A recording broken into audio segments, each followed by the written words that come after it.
Hello, everybody. This is the second to the last session of the day, and I want to welcome you guys, each and every one of you, to Innovative Sessions. My name is Elena Norland. I will be the facilitator for this next hour.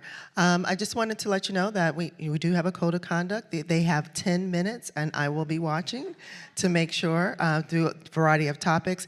Afterwards, we actually have a wonderful person who will be coming around helping with the Q&A. So if you have questions, make sure you write them down and keep a thought of them so we can get right to the Q&A at the end of their 40 minutes, okay? So I just want to run down the order. It's actually in your agenda, but just in case.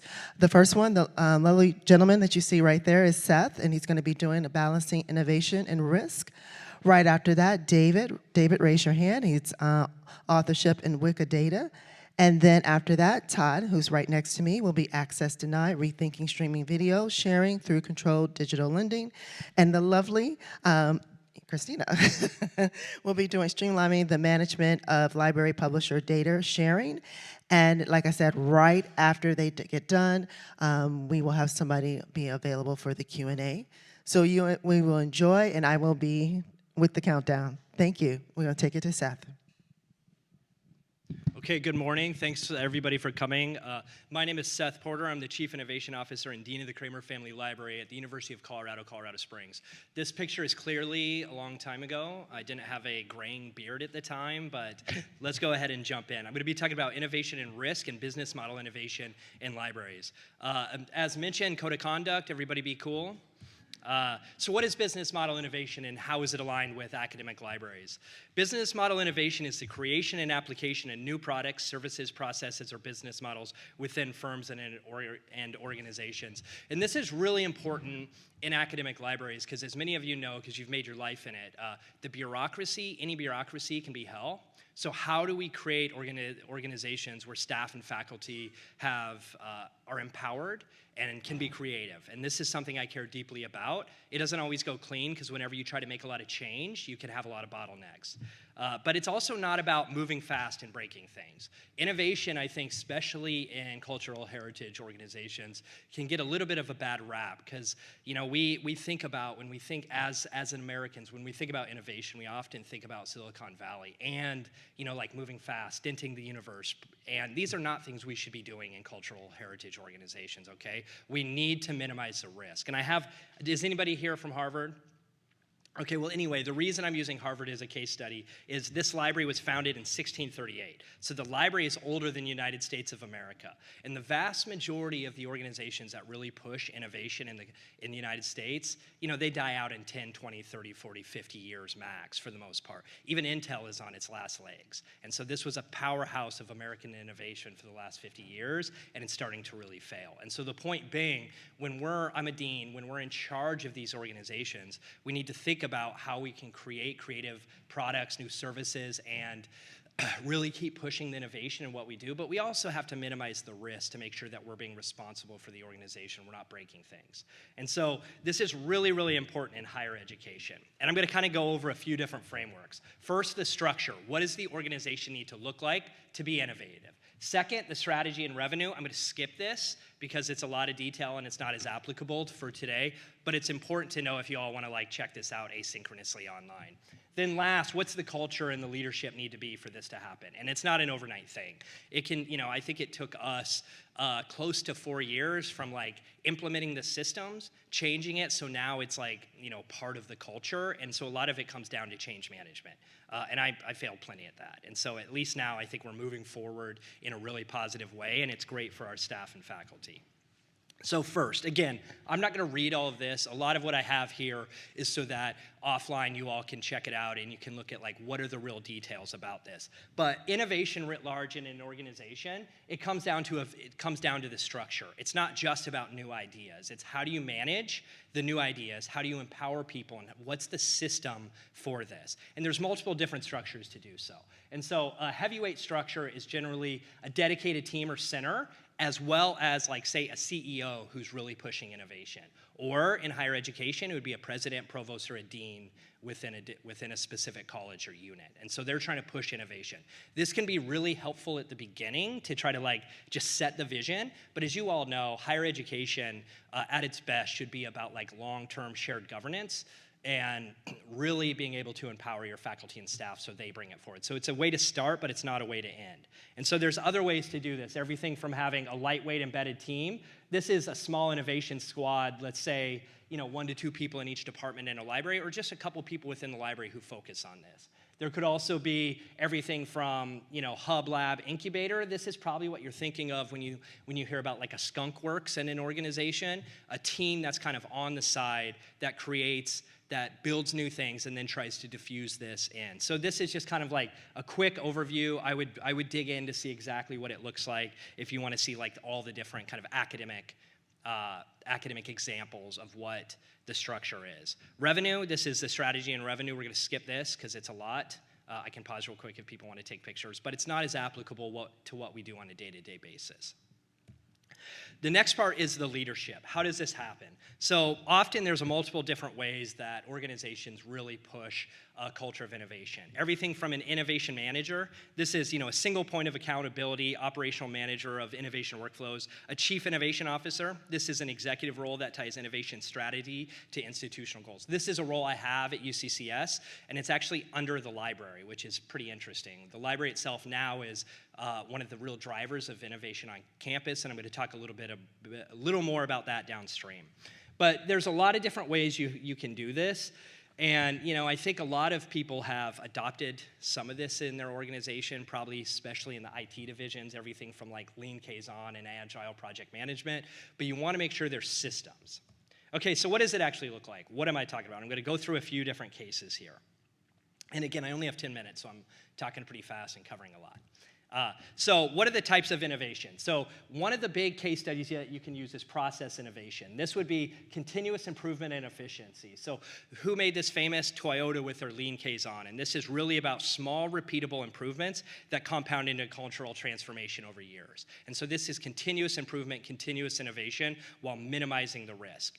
I think probably for most museums, libraries, bureaucracies, a big part of their innovation portfolio should be focused on this. You don't want to try to innovate a special collections and then break everything, right? We're trusted to preserve this content. There's portfolio innovation, so this is balancing incremental and breakthrough work, or what I consider a 70-30 portfolio. So this is most of what you're doing is incremental, continuous improvement, with some of it like, hey, let's do some big ideas. Let's take some big bets. I don't know if anyone here likes to invest.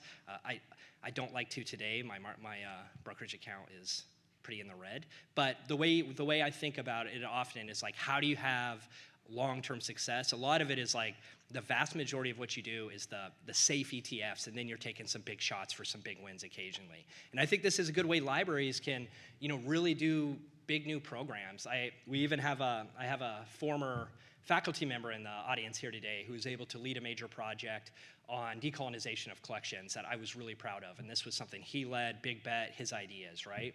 And so these are the kind of things that we can take. There's structural innovation, so reorganizing how it works. There's this company out of China called Haier, and they are completely decentralized. They have no top-down organization. Every single unit is a micro team, like a startup within a greater portfolio.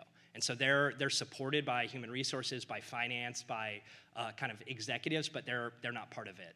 Those units are on the side, and they're acting as like capital, right? They're not telling what to do. So this creates a continuous culture of innovation. This wouldn't work in higher education, but it's pretty cool. So there's also system innovation, turning ideas into disciplined pipelines, and financial and risk innovation. How am I doing on time? 2 minutes. Okay, I better talk fast. So what did we do at KFL? So we began as heavyweight innovation model led by the dean. We followed by cultural priming through inventor and residence program and trainings. Now we've hired an innovation manager and an innovation librarian. We have an innovation funnel, which basically means anyone across the library who has any idea can bring this up through the Office of the Dean. We have a weekly meeting. It's either approved or not approved. Everything has always been approved. This is all tracked on a board physically as well as online. These meetings are open. Anyone can push this forward. So you really embed lessons into the organization. I would say one of the things we're really proud of is close to 90% of the projects are grassroots ideated. They come from faculty and staff, not leadership. One of the big projects we had that I'm incredibly proud of is Club Q Memorial. Almost 3 years ago in Colorado Springs, we had a tragic shooting at an LGBTQ plus bar, and one of our members of our staff, who was a classified staff member, which is similar to union staff, was part of this community. And he had an idea to lead a project working with all the different community groups, all the victims groups, to have a memorial in the library celebrating this. He brought it up, and it went from like his idea to being implemented. It was an over 1.5 year project. These are staff that are generally told do A, B, C, and D, and it's incredibly restrictive. But because we give this type of like freedom and empowerment, we're able to have these type of ideas from across the entire organization. I'm going to skip this. Please look at it online because I know I'm getting close to time. But a few takeaways for today. Balance the portfolio. 70 to 90% should be incremental innovation. 10 to 30 structured experiments, big bets, grassroots projects. And make sure you're using a system. Innovation isn't just like any new idea. You really have to have a culture that's set and a system so new ideas are being tracked, are being supported, and experiments that don't work are being cut. You know, make sure you're giving all staff and faculty 1% of their time allocated to create or work on new initiatives. So if their job description is 7 things, add an 8, and that 8 is 15% of their time creating new. It helps with retention, it helps with staff morale, and it's a way for them to see themselves in the organization. So pick the right structure, and a lot of this is also about open communication, open meetings, and focus on human-centered operations. The reason I do this is not because I want to see like a lot of tech implementation and innovation. It's mostly about being able to see staff and faculty do cool stuff. Okay, that's it. Thank you.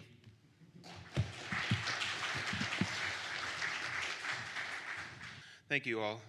My name is David Fiore, and I work at St. Mary's College in Notre Dame, Indiana. And today I'm here to discuss a project I did to have authors of dissertations in our institutional repository be on Wikidata and to increase the presence of our scholars.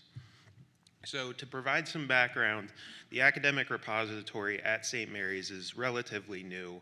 And around the same time that our repository went live, I also started at St. Mary's. And this also coincided with one of my coworkers transitioning to a scholarly communications role.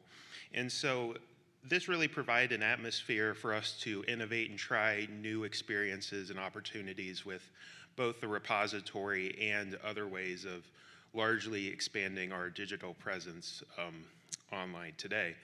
And so the initial collection of our institutional repository was a set of Doctor of Nurse Practitioning dissertations, and this was really an optimal set for working with Wikidata, given that it had a set of clearly defined metadata that I could use for working with in Wikidata, and it was really great for me to work with my coworkers, both my health sciences librarian and the scholarly communications librarian, in creating this project for our institutional repository. Now, for those who aren't familiar with Wikidata, Wikidata is the linked data version of Wikipedia, and it's really leveraging the aspects of the semantic web and building those connections so that it's more discoverable and easier to be found online, and really enhancing what the dissertations can be found. And so through this time, I had been doing some other work in Wikidata, and I was really becoming encouraged in seeing what this was done. And the reason that I felt so confident about using Wikidata for this was because of the scalability and the flexibility of Wikidata. And there's not a large amount of cost in working with Wikidata, as in there's zero cost to be on Wikidata, and the real cost is just your time. And there's already a very large presence of academic libraries and academic institutions on Wikidata as well. So all of these factors led me to feel pretty comfortable as a new librarian at a small institution to try something with our institutional repository.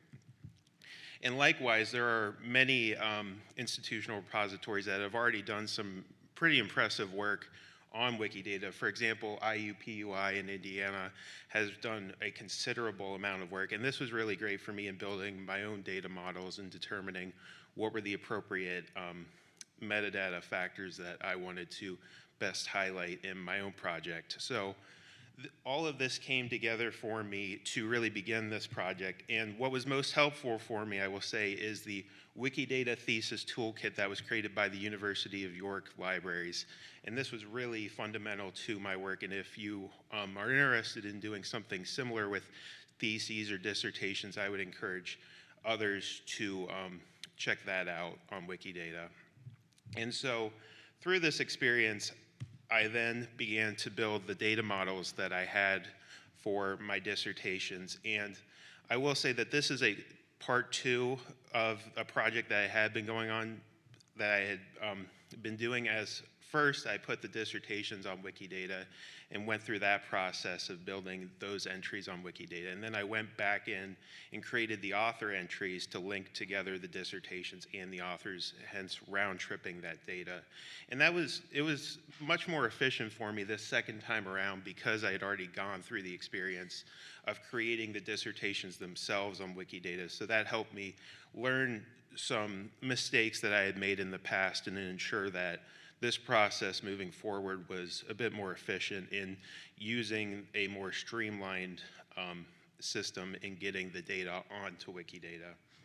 And this is what my data model really looked like. So when I was going through and keeping track of which dissertations I had worked with, it was easy for me to not only see which ones I had done, but to make sure that my metadata was consistent with the Qs are all Wikidata properties.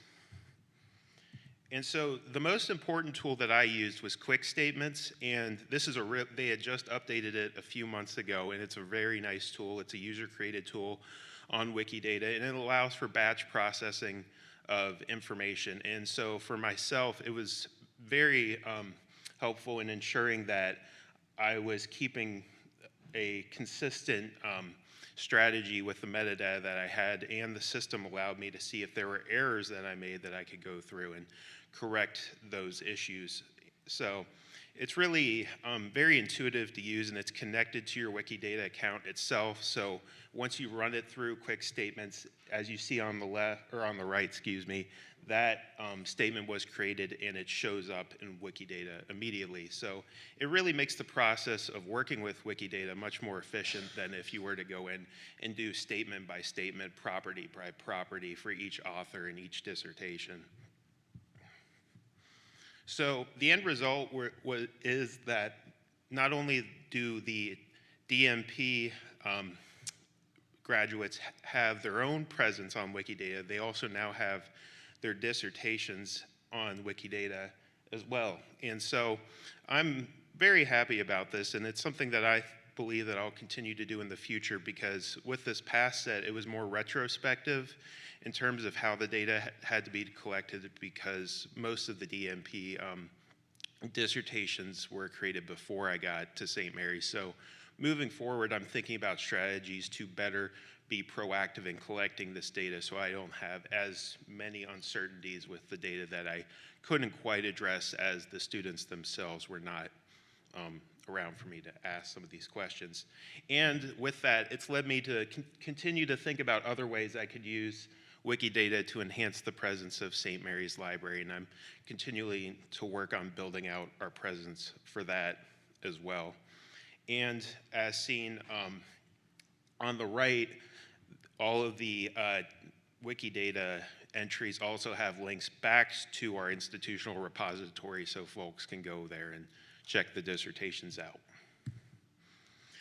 And so this is what my end result looked like in just terms of how I was keeping track of everything. And those are all of the authors and their author entries on Wikidata, along with their dissertation entries within Wikidata. And that, I feel that's very important for authors to have representation themselves in Wikidata, so that their presence is established online, as many of these are emerging scholars, just like myself. And to wrap up, these are just some additional possibilities that I've been thinking about with Wikidata and considering how I could go about making it more efficient for myself and more effective to benefit St. Mary's in my library. And I really do think that Wikidata it's a great area of innovation, and just to try stuff out. It's free, so you can kind of just go on there and not cause too much chaos. So that's always a good thing. And I have been thinking also about really expanding this to include other sort of cross-departmental collaborations, say with our digital and public humanities program at St. Mary's and some other tools like that, and also further leveraging that author identifier system with incorporating ORCID IDs and ensuring that there's just more connections building on those links that exist in the semantic web, and leveraging the linked data of Wikidata. So to end here, if anything else, maybe be like the cat and get on Wikidata and check it out and see what you like. Thank you.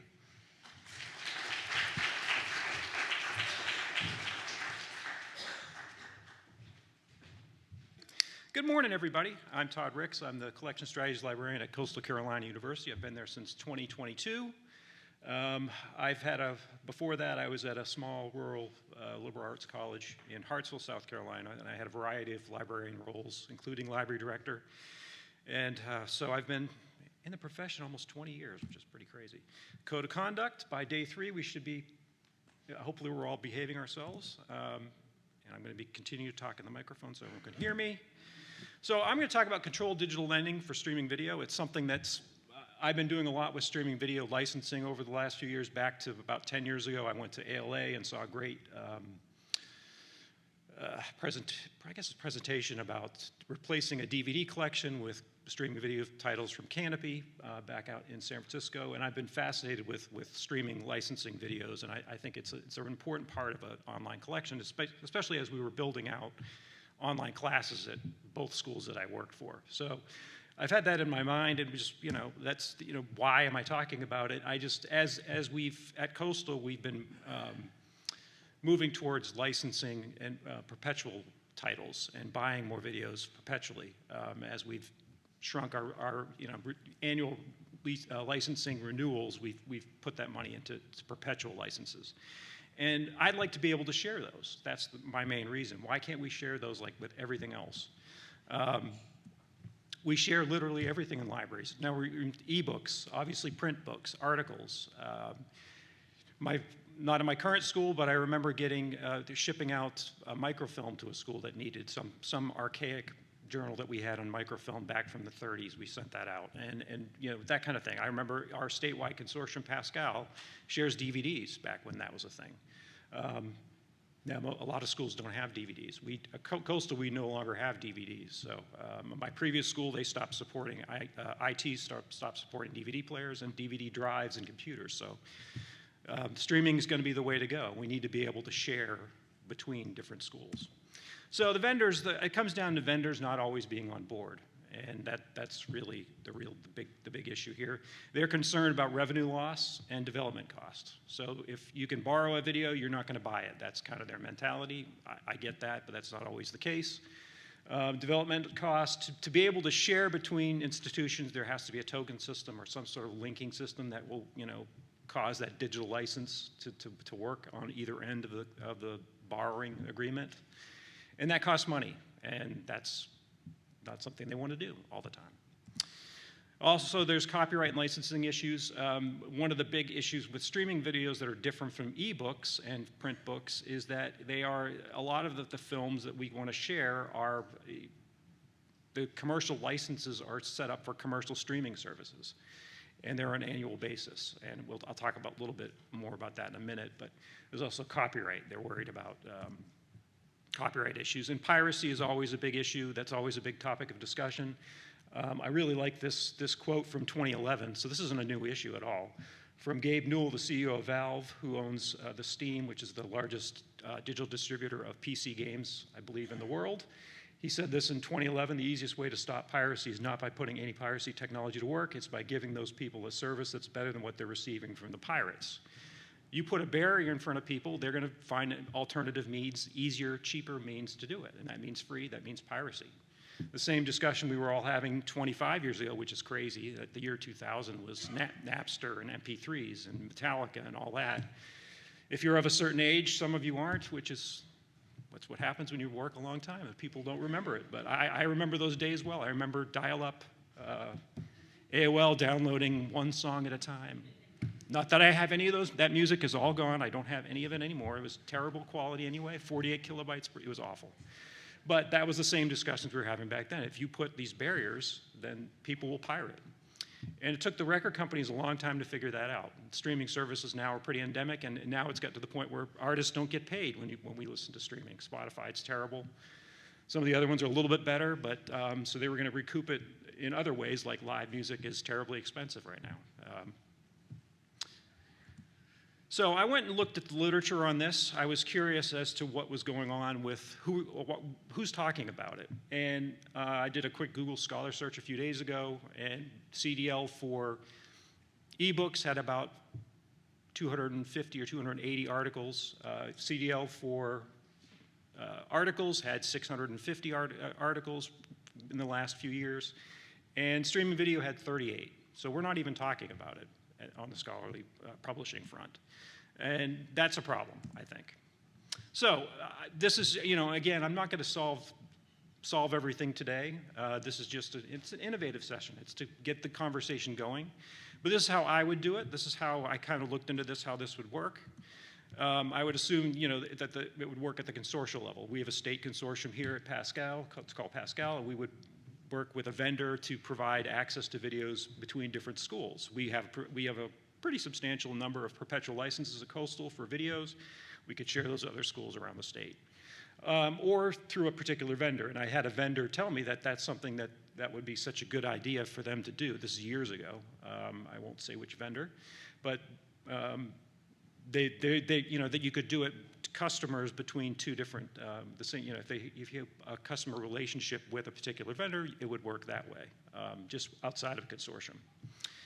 And so I found out, and we've got some Colorado people here in the audience, which is really cool. I found out that this has been going on for a while, and I love a good acronym. I'm so glad they have this is a really good acronym because, Colorado mining, silver mining, streaming interlibrary loan video resources. And this has been a program since 2020.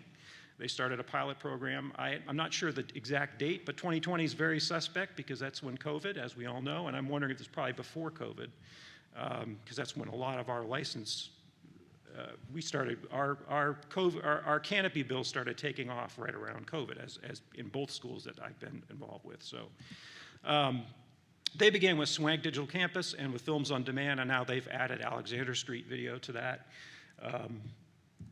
They have about 5,800 titles without Film on Demand, and which Films on Demand left after year 2 due to licensing agreements. And I found that out because of, I believe, a presentation here in 2022. So the conference proceedings, people do read them. I found that out. So originally it was around 30,000 videos, and I'm not sure if Colorado Research Alliance, if they have all their members have Films on Demand subscription to that. Maybe they don't need to share those any longer. But anyway, 5,800 titles is pretty good, though. And what happens is each vendor creates a token, and that allows, and it goes into an email template, which they have a really good open, you can actually, if you look at it, to base what you want to do, if you want to copy their program or work on it, it's all publicly available. So I was looking at how they're basically a libguide on how their process works, and you drop that into an email, and the video, you have access to it for 21 days, and then it stops working. It works really well. So, of course, the big elephant in the room is Hachette versus the Internet Archive, which obviously is digital books. During COVID, the emergency lending library, those bleak days of the early days of COVID, it was finally wrapped up last year, almost a year ago. And judgments and appeals finally, basically it scared a lot of people.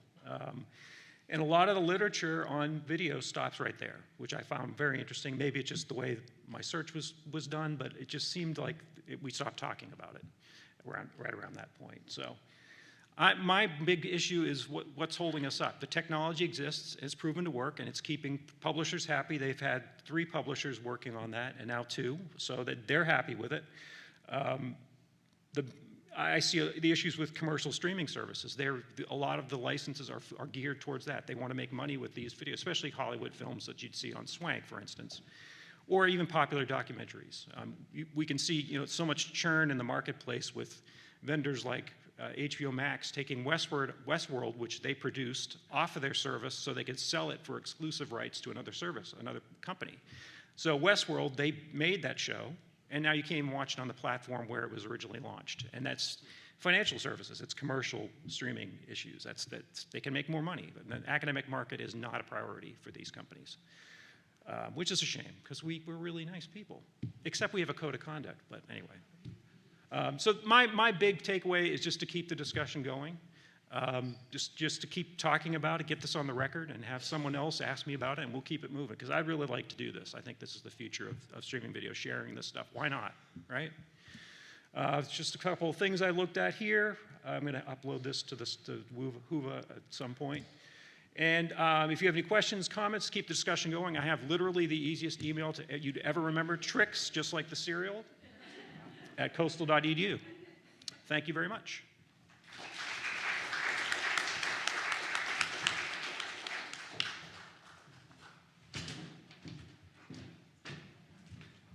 I get to bring it full circle. We've talked about innovation and business models and control. I'm Christina Drummond, and I am the executive director for the Open Access Book Usage Data Trust. And you'll get to hear me talk here, give me 1 second while I close this out, about what we've been doing to build a data space. But as I get started, I always like to ask folks to do a fun little exercise. I know I'm the last talk you have, so I want to get you moving for a second. Folks, raise your hands if you know what a database is. Database, come on. This should be everybody, right? Yeah, okay. I'm like, I know I'm not that young or that old. I've been here when these have been created. Okay, keep your hands up. Database. How many of you know what a data mesh is? Interesting. Okay, how many of you know what a data space is? Oh, interesting. Okay, so if nothing else, I hope to tell you what a data space is today, because what we've been doing is, I would like to say, the cutting edge of innovation. So working with a number of partners around the globe to bring up this new type of controlled data sharing, and it can be used for content. It is industry agnostic, data file type agnostic, so it could be content. And we've been looking at it to solve some problems around usage data. So let me, it's on my screen, but it's not up there. I'm trying to look at my AV person. So what I want to do is try to share a bit about what we've done growing from this world of OA books and how we've taken what we've been looking at OA book usage to solve some of the challenges around distributed usage data and how to bring that together from both commercial partners and from public parties, how we've been looking at what has emerged there and how we can apply that more broadly for scholarly communications. And I should apologize. I am on the mend recovering from something I had earlier this week. Believe it or not, this is me talking slower than normal, which I'm not sure is possible. That'll be fine. I think we can work with this. If I click the right button, yay. Okay, so let's just jump right ahead. I want to just note the journey that we've been on to get here for those who haven't heard about the OA Book Usage Data Trust work. This has been 10 years in the making, and we started with the work of OA books and distributed usage, which is a challenge for folks when it comes to impact reporting. We started with what is it that we're trying to understand, looked at how do we solve these problems because they are legal. We talked about bureaucracy and how hard getting the contracts and licensing in place is, and risk mitigation, which for a lot of these companies, usage data is the new sales data. They just want to hand it out. That's 2.4, not 24. I realized I was looking at these slides. That looks like a very big number. It's not over 10 years. But in this journey, we learned that we needed to find a new way to intermediate the data sharing and to control that data sharing when it is sensitive. And so that brought us to our current grant, which we are in the last 6 months of now, which is where we're trying to advance a data space to solve some of these problems. It has been a long journey involving a lot of folks from around the world, and we've been really lucky to work with some key research partners, including infrastructures in Europe. My co-PIs on the current project are Chief Legal Advisor for OpenAIR and the Secretary General of OPRUS EU, which focuses on social sciences and humanities. What we're trying to do is figure out how do we solve some of these very complex problems? And what we've learned, especially coming out of Europe, is there's new regulatory approaches to doing that. As I mentioned, we started with usage. We have a lot of shoulds in library science. We have practices, we have policies, ways we should be doing things. And when it comes to usage, our best version of that is the code of practice. How many people have heard of Counter? Code of practice? Excellent. Now we know what we're talking about. How many people have organizations that provide their usage data not Counter compliant? Exactly. And there are reasons for that, right? It's costly. They might be a small shop. They might not have the capacity. They might not be able to go to the latest version. And yet, I imagine all of you still need to pull that data together even when it's not Counter compliant. Well, these are the challenges we have. And you can't just say, make it open. You can't say, hey, we have to stick it all in one vendor, because then you have vendor lock-in. To make this data flow throughout our ecosystem more efficiently, what we've found over this journey is this really comes back to trust. How do we go from implicit trust to explicit so we can make a lot of those processes and workflows machine actionable? This relies on trust and us being able to describe just the usage data in new ways so that we can make it machine actionable. And lucky for us, we were able to discover about 4 years ago, the work that's going on in Europe to develop something called the Data Space Protocol. This work has been on its own journey tied to regulation that has developed in Europe as part of their digital strategy.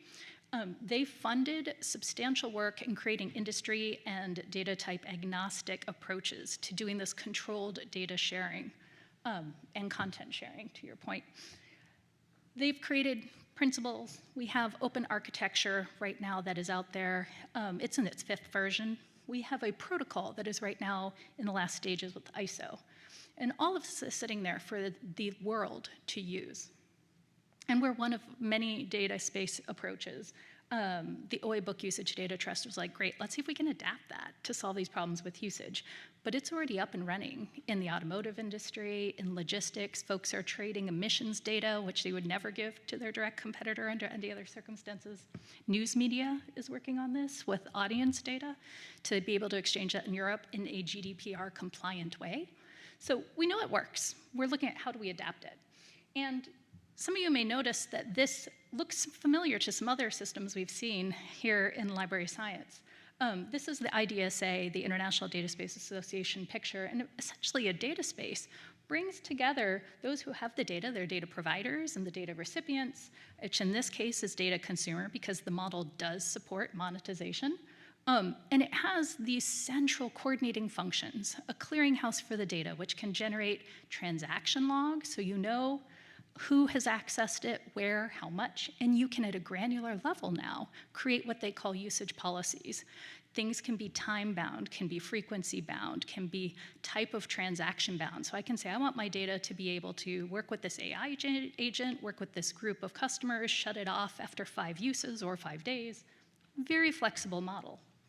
And thankfully, work that we didn't have to do within that 2.5 million, 4 million, they've had the funding to coordinate with W3C, IEEE, CENELEC, all of our world standards organizations to make sure that this whole set of standards interoperates. So what does that mean for library science? As I said, we want to adapt this to our world. And starting with that world of OA book usage is a very thin use case to see if it works. This is how I like to think of data space. It sits above all of our bilateral agreements, and it's been a journey, right? We're like, hey, let's get our own house in order at the institution. Now we have the bilateral agreements, data sharing and use agreements, and in some places the technology to connect it. But when you start doing that at scale with all of the vendor services, platforms, and partners you have, it gets really complex and it takes a lot of time. The data space is meant to make that all machine actionable, to make that simpler. So now we're at this place where we've actively piloted this, and we've learned a couple things. One, it really comes back, and you'll see this later, how many data spaces do we need in scholarly communications? It's an open question. Is a data space global and industrial, like it's for all scholarly communications from discovery through publishing, Or is it going to be federated and national? We don't know, but what we've learned is that there would be an immediate operational value. It will cut costs, it will reduce legal time, and it will save staff time once you can make these things work at the machine actionable way. I like to think of it as 3 levels. Your first level really is at community governance. You need the organization to manage principles. I mentioned earlier we have a lot of principles. You still need to be able to set those and handle bad actors in an ecosystem. What is the data that needs to flow? What's appropriate? What's ethical use? You have to be able to authenticate who is sharing data so you know they are who they say they are, and that you don't have information in the system that could introduce, for example, cybersecurity risk. The technology layer in the middle isn't the hard part. We're using an AWS stack, Helm, Terraform, all kinds of things, but you could easily pick it up and drop the technology into any type of cloud infrastructures as cloud as code. But the thing that's new here is the ability to dynamically provision and access data once you configure here's who can have it and what the terms of that access are. Things that we already recognize on the legal side in our data sharing and use agreements. So from the OA book usage side, we've been able to pilot this. How am I doing on time? 2 minutes. Excellent. So we, just this year, and we were talking about scaling small, this was a $40,000 project. Most of our time was spent before that figuring out what are the principles, what are the legal agreements that derive from that principles, how do we maintain trust so that when people connect to the system, they know that the data as it flows through won't be harvested, won't be exposed, won't introduce additional risk. It actually minimizes risk. Once we figured that out, the technology piece was easy. It also helps that we worked with the data space experts at ThinkIt who have been building this for other areas. We were able to bring on JSTOR, Michigan Publishing, Punctum Books, LibLinks, as well as Knowledge Unlatched and Ubiquity Press. And they were able to connect and pilot not only our participation agreements and the open source code that's all up in GitHub, but our onboarding process, documentation, allowing us to get a better sense of the cost model. And we learned a lot about how complex the system is. We learned that we have roles such as data owners, where someone may want access to this information because they're the ones paying for the service. How many libraries feel you fall into that camp, right? You need to have a say over who sees this data. We also learned that right now it's really hard to have that visibility over who has my data and how often are they using it. This allows us to do that. So I should note, Clark and Esposito literally in my inbox this morning just finished a report on everything we're learning here. We do have a Zenodo community. As I said, everything here that we're doing is open, so you can actually follow us to see this. But I want to note 2 quick things before I leave you. While we found out there could be immense value in this, it all comes back to the chicken and egg, which is kind of intentionally invisible here, because this only generates value if you can go there and find all of the people you want to share data with. If there's only 2 people and you don't work with them working in this data space, there's no value there. But if all of us were in the same space, it'd be as simple as going to the internet and logging in, then there's value. So the question really does become, as an ecosystem for scholarly communications, how many of these do we need? And frankly, as we've been talking a lot about sustainability here, how many can we frankly sustain? And I think that is an open question we have to think very carefully about. Our effort, so status update, I mentioned we have funding literally through next April. And so my board of trustees is actively fundraising. And the question that we have to answer is, can we unlock funding for this phase 1 startup? We need an operational reserve before we can take on members. And so that's a hard thing to raise in the current point in time, but we're going to try and see where it goes. Once you have members, you can actively turn on what does that fee service look like if people need consulting and onboarding support or customization. But I go day to day, 50-50 if we're going to hit this target or not. If we don't, all of these things will be out in open source and available for the community, but you still need a community to sustain and drive this forward. And so there's a big question here to see where this will go. I don't have all the answers, but I do think there are lots of cases here for strategic investment in this future. We talked about incremental innovation. This is transformative. So my ask to all of you is to, A, learn about data spaces, yay. Also, start thinking about where you need that level of control and visibility about how you're sharing data and if this is something that could map to other areas beyond usage, because that's really where the next phase of this is going. So my contact information's in the slide, but as I mentioned, everything is in Zenodo. And we do have an announcements list, but I encourage you to reach out and either partner or just strike up a conversation if you want to explore what we could do with this further. Thank you.